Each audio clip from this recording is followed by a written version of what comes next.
tal? Muy buenas tardes, bienvenidos a su programa Desde tu Mirada, 6:05. Estás escuchando el 10:40 de AM, si nos escuchas en Guadalajara, Jalisco, si nos escuchas en Austin, Texas, el 95.1 de FM. También puedes estar escuchándonos a través de la cadena cable Radio Network o bien a través de la página www.radiomujer.com.mx en cualquier parte del mundo.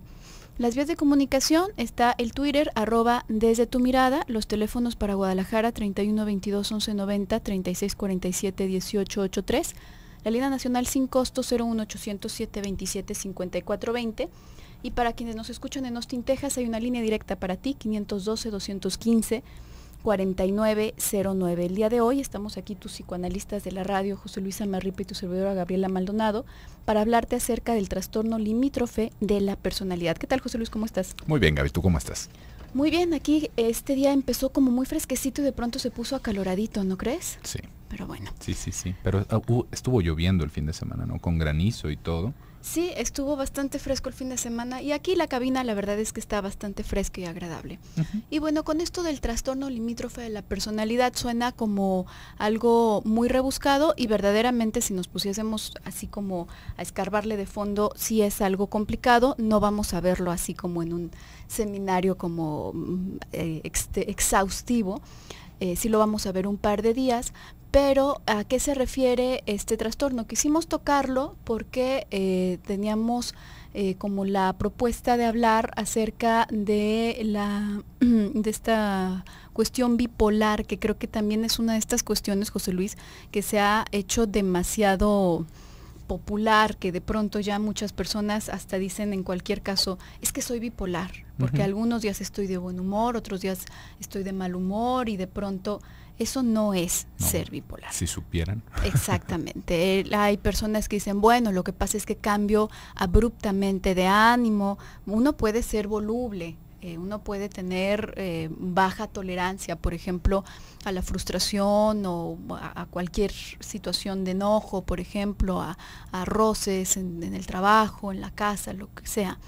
Pero la bipolaridad se manifiesta de otra manera y la bipolaridad forma parte como de una de las distintas ramas o de las distintas maneras que puede cobrar los trastornos limítrofes de la personalidad. ¿Cuáles son estos? Son los que tienen que ver con una no estructuración. No vamos a hablar de desestructuración. Acuérdate que cuando hablamos de patología, de psicopatología, hablamos de que hay estructuras psíquicas, por ejemplo, que están armadas en lo obsesivo, hay estructuras psíquicas que están armadas en lo histérico, más bien en la neurosis, en la psicosis, como principales. Y dentro de cada una de estas, bueno, pues hay otra vez un montón de ramas. Acá es y hay ocasiones, hablamos también a veces, en que ante una determinada situación como que se desestructura el psiquismo y entonces la persona puede tener episodios de psicosis, puede tener episodios de distinto tipo, ¿no? Pero en el trastorno limítrofe lo que ocurre es que aparentemente no hay una estructura. Decía Green que se trata como de una gelatina que no ha terminado de cuajar, todavía no tiene forma, todavía no tiene esa estructura. Y bueno, esto se manifiesta a nivel general, tiene ciertas características peculiares, pero ya más focalizado, cada persona lo va a padecer, digamos, de las personas que tengan este tipo de estructura, lo van a padecer de distintas maneras. Una de ellas se puede manifestar como esta bipolaridad. ¿Y cuáles son estas características? ¿Cuáles son estas peculiaridades en general? Se trata de personas, dice las distintas literaturas por ahí, aconflictivas. No en el sentido de que no generan conflictos y son muy alivianados, no, es en un sentido bastante patológico. Aconflictivo significa que no hay un punto, no hay opuestos en su cabeza. Nosotros entendemos, normalmente la mayoría de nosotros, que existe una arriba y que su contraparte es abajo, ¿es cierto? Que existe, vamos a decir, como algo malo, algo bueno.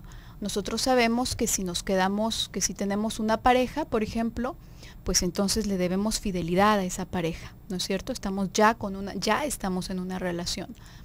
Sin embargo, en un psiquismo que está aconflictivo, es más como atemporal, aconflictivo, es como que no tiene noción de los opuestos. Entonces, lo que ocurre es precisamente que puede estar en el sí y en el no simultáneamente sin que ello le genere conflicto.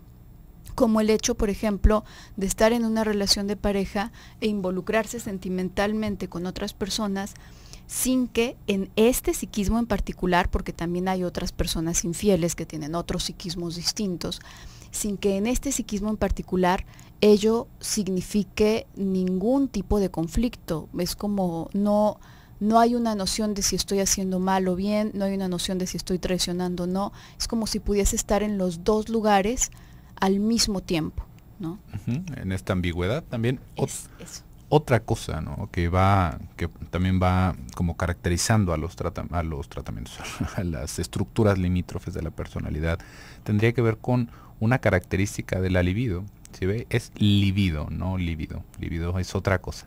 La libido es esta energía psíquica de la cual hablamos acá tanto, ¿no? No es algo que se mide en baterías o en joules o en newtons, o en ninguna unidad. Es solamente un concepto abstracto para poder entender que hay una dinámica, digamos, económica en el psiquismo. ¿Sí ves? Esto es la única manera por la cual se utilizan este tipo de términos, como más o menos, como que tuviera un tipo de peculiaridad. Por ejemplo, en los trastornos limítrofes podemos ver una libido muy lábil. ¿Qué quiere decir esto?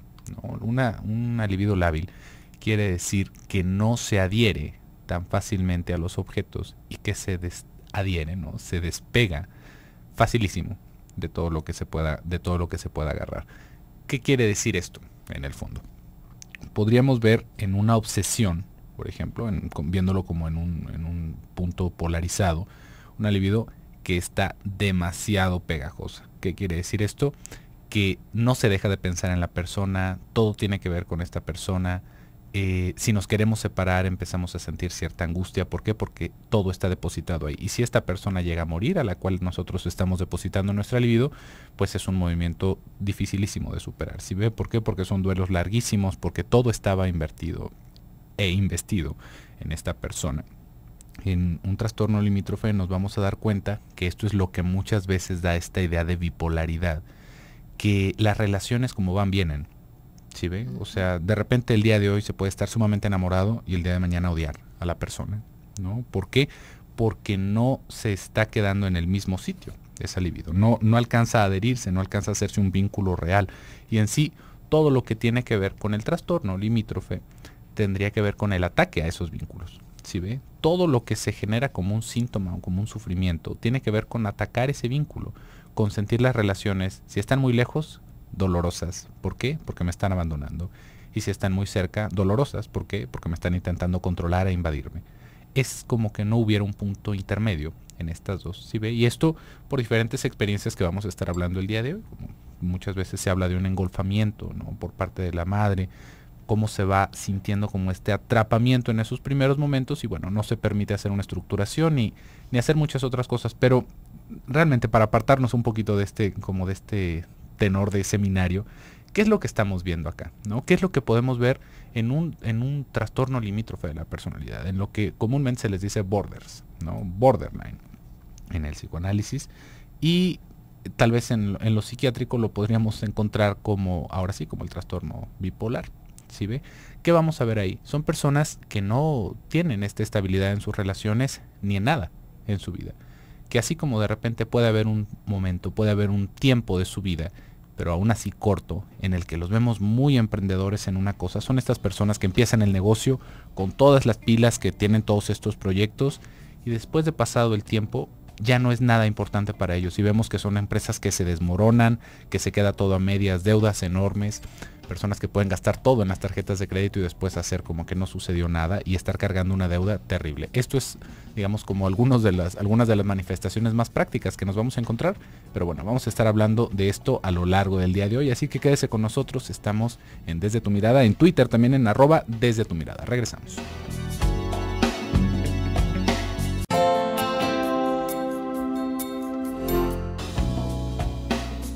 Regresamos a tu programa Desde tu Mirada, 6:19. Estamos hablando el día de hoy acerca del trastorno limítrofe de la personalidad, que como ya comentabas tú, José Luis, hace un momentito, se dice trastorno borderline, que es básicamente la traducción limítrofe al español de la personalidad. Y decíamos, hay distintos como formas que puede cobrar un psiquismo que se encuentra de esta manera. Entre estos, bueno, pues está la cuestión de la bipolaridad. Puede cobrar en algunos momentos, en algunos autores lo hablan desde la posibilidad de cobrar una forma psicopática. Vaya, hay como muchas variantes. Sin embargo, deberíamos irnos primero por las características básicas que tienen que ver con esta como no estructuración del psiquismo. Digamos que todos nosotros tenemos unas bases muy fundamentales que están en saber que hay una adentro y una afuera. ¿Te acuerdas que hace un momento yo decía, no hay este punto de referencia de dónde es arriba, abajo, no hay contrarios en sí? A lo mejor tú puedes decir, es que no existe una persona así en el mundo. Si existiese una persona así en el mundo, pues no podría ni hablar, ni moverse, ni subirse un camión, porque no sabría que subirse o bajarse del camión, ¿no? No es en concreto, sino más a nivel estructural, más a nivel interno.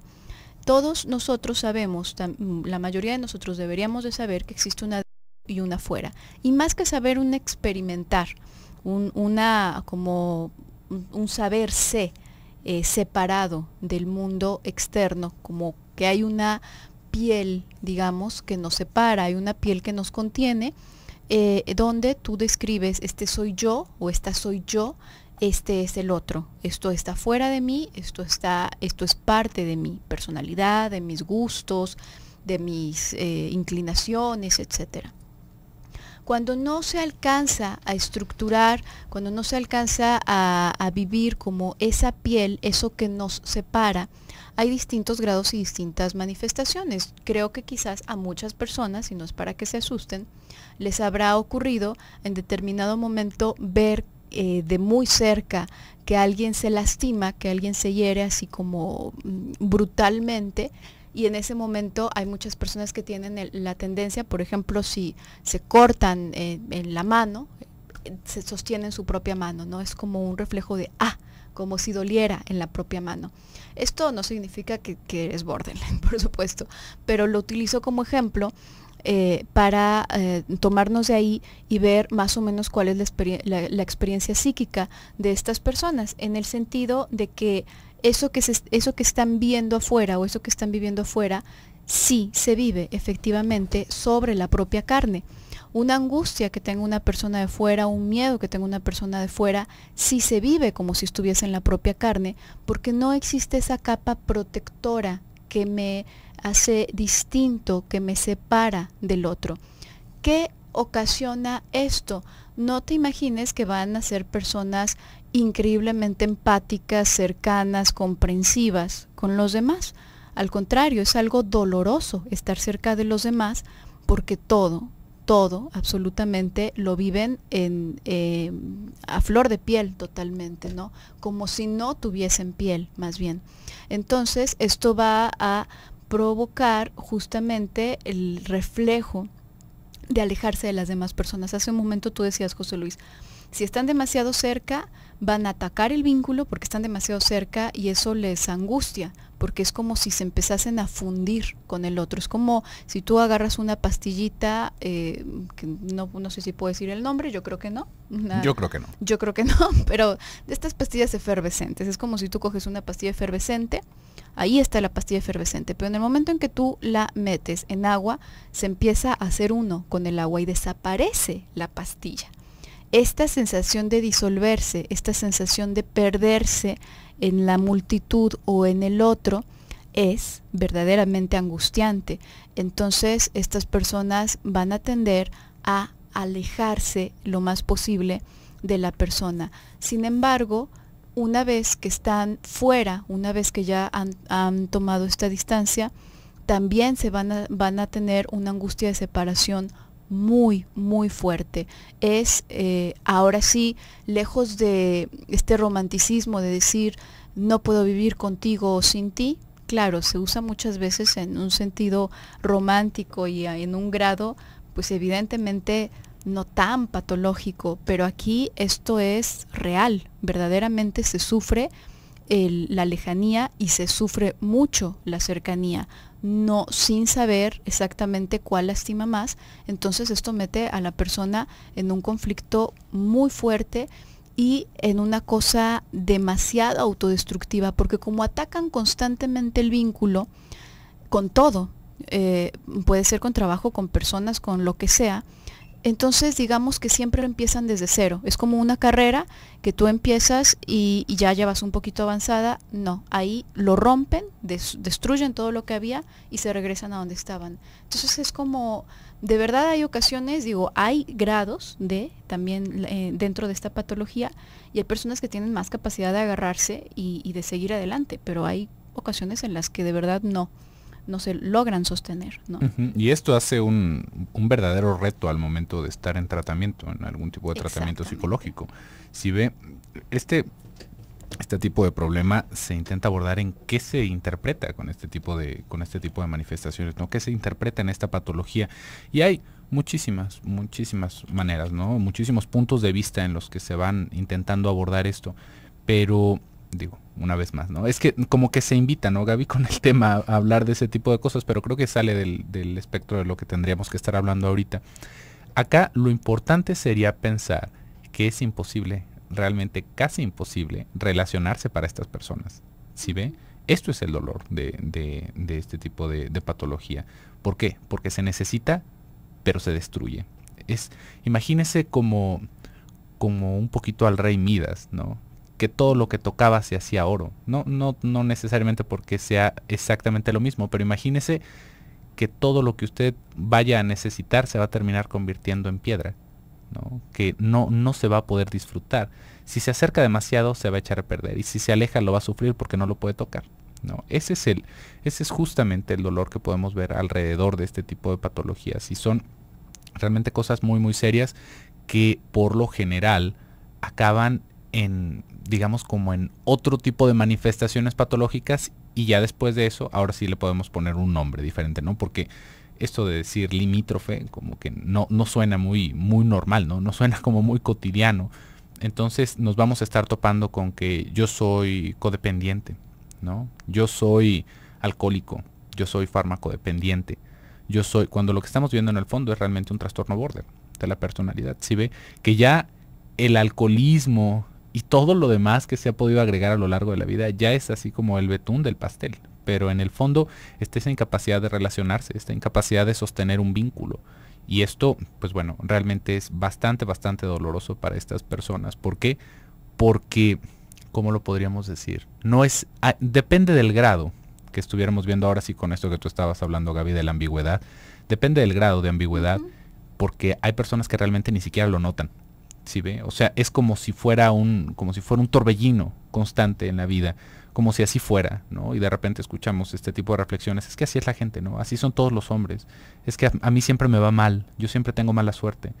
¿Por qué? Porque ni siquiera hay un momento de cuestionamiento, ¿no? De decir, ¿qué estoy haciendo con mi vida? ¿No? Sino que todo me sale mal, todo está mal, o sea, no me puedo quedar en un trabajo, no puedo sostener una relación, no me llevo bien con mis padres, no tengo amigos, ¿no? Todos mis amigos me acaban traicionando, tratándome mal. Y es simplemente como que me tocó la de malas, ¿sí ve? Me tocó perder en esta cosa de la vida. Pero hay otras personas en donde se dan cuenta de esto y es un dolor horrible el quererse acercar a las personas, querer hacer un vínculo y sentirse que se destruyen cuando se acercan, porque literalmente a eso va este tipo de manifestaciones. Si ve, no es como nada más decir, cómo me molesta esta persona. Se empieza a poner algo sumamente, ¿cómo lo podríamos decir?, candente dentro de las relaciones. Son este tipo de relaciones en donde los celos llegan a grados en donde se sacan armas, en donde hay golpes, pero golpes no la bofetada, no el empujón, ¿no? Sino golpes a matar. ¿Por qué? Porque realmente es un desborde, ¿sí ve? Es un desbaratamiento total en donde no hay un límite. Por eso justamente se llama trastorno límite de la personalidad, porque se está bordeando esta, digamos, como esa frontera, son también fronterizos, se le puede decir, en donde todo se puede venir abajo en cualquier momento, ¿no? Por nombrar algunas de las cosas que pueden estar sucediendo. Ya tenemos algunas participaciones. Regresando al bloque comercial, les vamos a dar respuesta. Así que quédese con nosotros y en un momentito regresamos.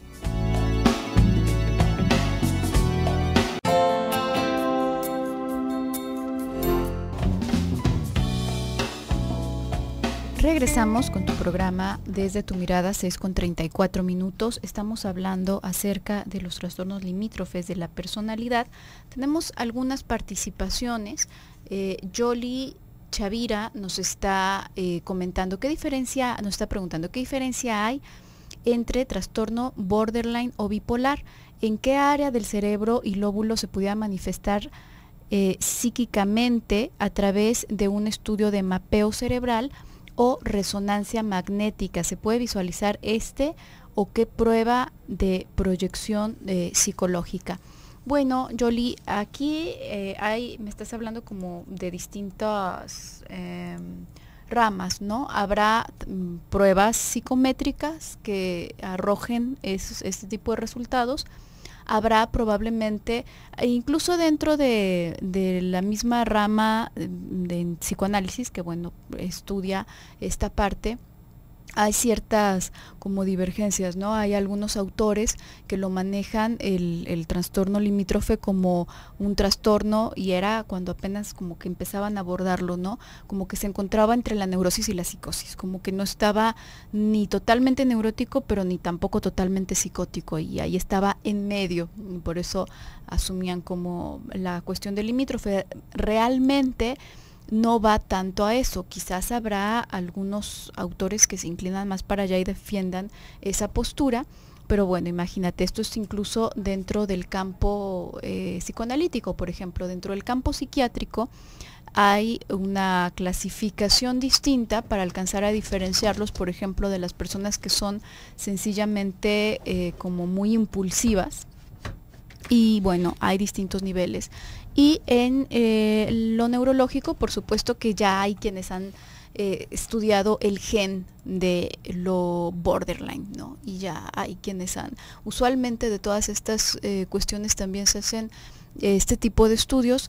Yo en lo particular no te sé decir en qué parte del cerebro en sí aparece, qué parte se ilumina, qué parte no se ilumina en un mapeo cerebral, porque pues no soy neuróloga, pero por supuesto que hay estudios que afirman esto. Ojo, aquí hay una cosa muy importante. Usualmente estas cosas que van relacionando cualquier tipo de padecimiento psíquico o físico, no físico, más bien en lo psíquico, se basan en una cuestión, lo podría decir como estadística, digamos.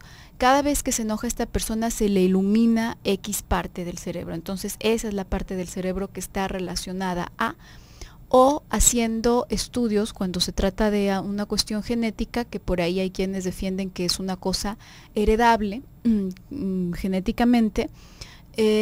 Bueno, se hacen estudios, por ejemplo, con gemelos, asumiendo que si están en ambientes distintos, en caso de presentar síntomas similares, se debería a una cuestión genética y no ambiental. Acá, en la cuestión analítica, nos enfocamos justamente a los factores ambientales. Entonces, lo que acá podríamos, para empezar, la diferencia, bueno, el trastorno bipolar sería como una de las posibles manifestaciones de este tipo de estructura, de estructura limítrofe. Y digamos que la génesis de esto, de dónde proviene, en el sentido de las cuestiones ambientales que pueden promoverlo, sería un ambiente caótico. ¿En qué sentido? Un ambiente caótico en el sentido en el cual no existen puntos de referencia claros. Una persona, por ejemplo, se habla de mensajes esquizofrenizantes cuando alguien, en especial a un niño que apenas está conociendo que apenas está conociendo el mundo, se le puede decir, por ejemplo, esto que estás haciendo es horrible, hace alguna travesura, has hecho lo peor que se puede hacer en el mundo, esto no se debe de hacer, y bueno, es una regañiza y una cosa tremenda.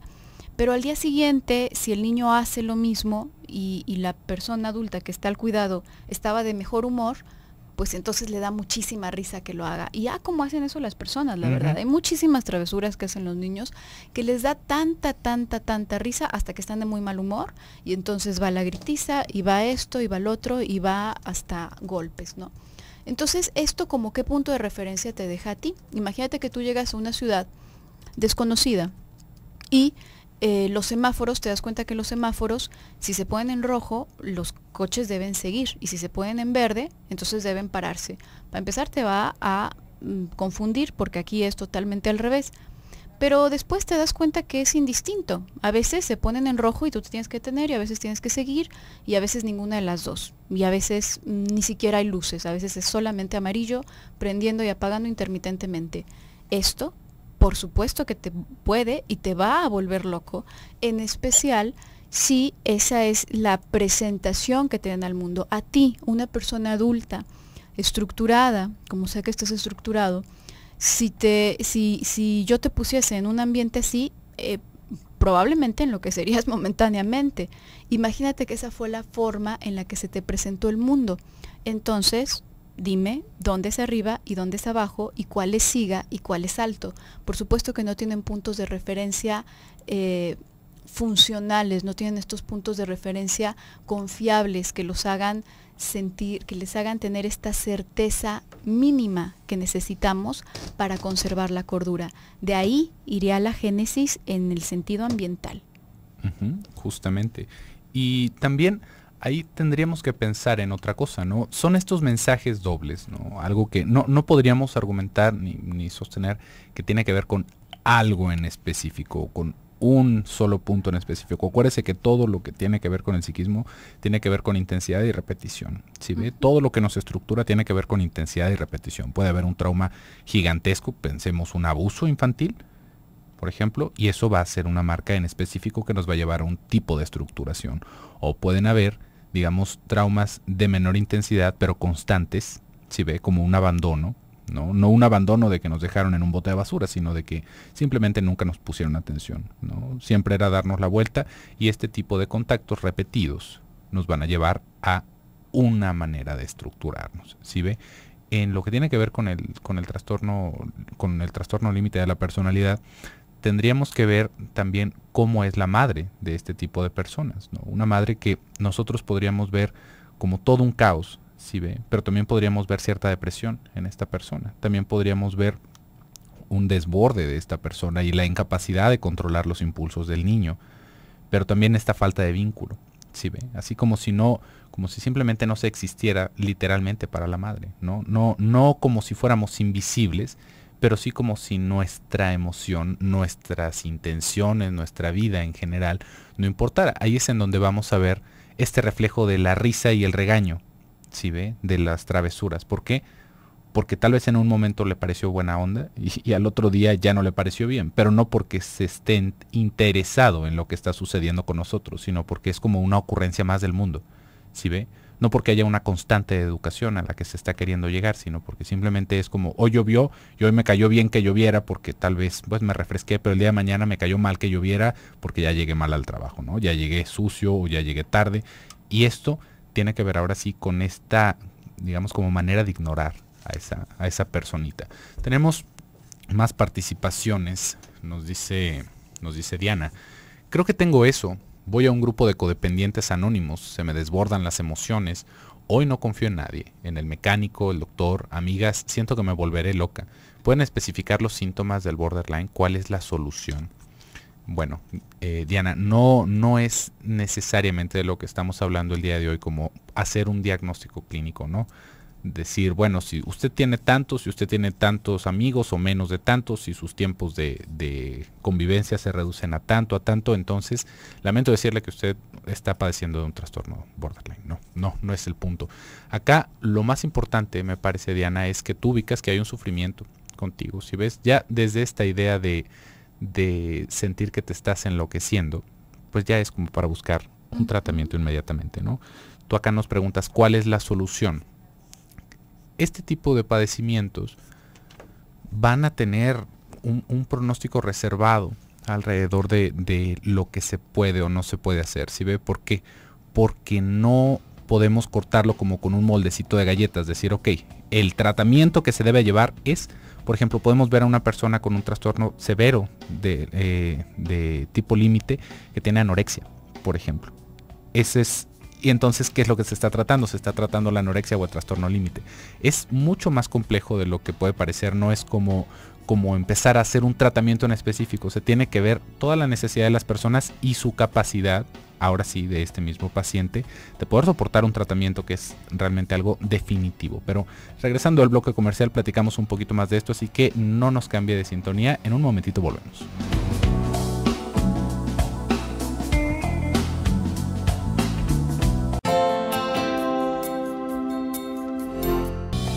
Regresamos a tu programa Desde tu Mirada, 6:49. Estamos en el último bloque del programa del día de hoy, pero el día de mañana continuaremos abordando este mismo tema. Por si tienes comentarios, preguntas que hacernos, ya sabes que puedes prepararlas para el día de mañana o incluso hasta mandarlas vía email. El correo es @desde tu mirada. No, ese es el Twitter, es Desde también tu mirada, también al Twitter le puedes mandar, de hecho, pero el correo es desde tu mirada radiomujer.com.mx. Ahí está el correo electrónico. Y bueno, continuando con estas cosas que abordábamos hace un momentito, decíamos, en el sentido ambiental, los factores que van a favorecer, digo entre comillas, el que se genere una estructura de este tipo, como estamos hablando el día de hoy, están muy relacionados a estas cuestiones caóticas. Ahora, también está el hecho de que también puede haber una cierta inclinación en a nivel ya de como de la persona, en el sentido de qué tan intenso puede llegar, a qué tan sensible puede llegar a ser una criaturita ante los estímulos del mundo externo. Hay personitas, efectivamente, que ya llegan con una cierta sensibilidad, sí, en lo fisiológico, que les va a hacer más difícil poder tener como digeridos los estímulos del mundo externo. Se dice que la función materna, y es función, no es que solamente la madre lo puede llevar a cabo, sino que es la función materna, tendría que ver con poder como llevarle esos estímulos del mundo externo al niño, entregárselos, pero como de una forma, imagínate, como digerida, así como las aves regurgitan el alimento para sus criaturitas, porque todavía no tienen la capacidad para digerirlo por completo ellos mismos. Imagínate que la madre, a la hora que le pone cierto ambiente para que duerma, cierto ambiente para bañarlo, todavía cuando el pequeñito ya tiene unos 4 o 5 años, se mueve, camina, le va a explicar las cosas de cierta manera que él las pueda comprender, que no le vayan a traumatizar, porque su psiquismo todavía no está preparado para asimilar un montón de cosas.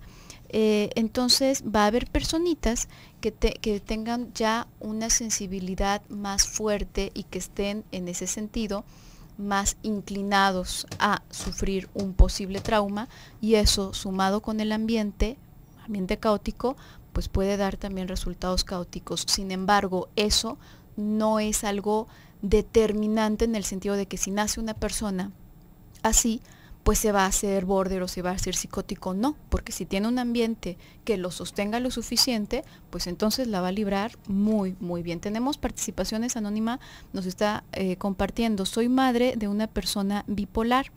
El problema está acompañado de drogas. Sí, claro, es que viene muy de la mano, ¿no? Como es esta cuestión justamente de perder los límites, es muy común que tengan ese tipo de manifestaciones. Tiene 33 años. ¿Él puede vivir solo? Nos pregunta. ¿Puede ser independiente? Él estuvo internado en una clínica se le olvida tomar los medicamentos. Bueno, Anónima, como comentaba José Luis hace un momentito, el pronóstico es en muchas ocasiones reservado, digamos. Hay distintos grados a los que se puede llegar como a reincorporar o a incorporar una persona a la sociedad como para valerse por sí mismo solo. Si se tiene el tratamiento en un momento adecuado, la verdad es que puede haber avances muy significativos, muy significativos. Tu hijo ya tiene 33 años, digamos, ya van 33 años, no sé en qué condiciones ha estado viviendo, pero me suena como más bien como aislado, incluso pues dices que estuvo internado durante cierto tiempo, que eso no siempre es algo muy bueno, que digamos, para la cabeza, ¿no? Porque aísla también, separa del mundo. Hay veces que es absolutamente necesario, que no hay más remedio que ese. Sin embargo, en muchas ocasiones llega a mellar justamente la capacidad para incorporarse al mundo. No, sería irresponsable decirte que sí o que no, Anónima. Esto se tiene que ver con un especialista, se tiene que ver él, y una cosa muy importante que ahí puede ser como un talón de Aquiles para muchos familiares.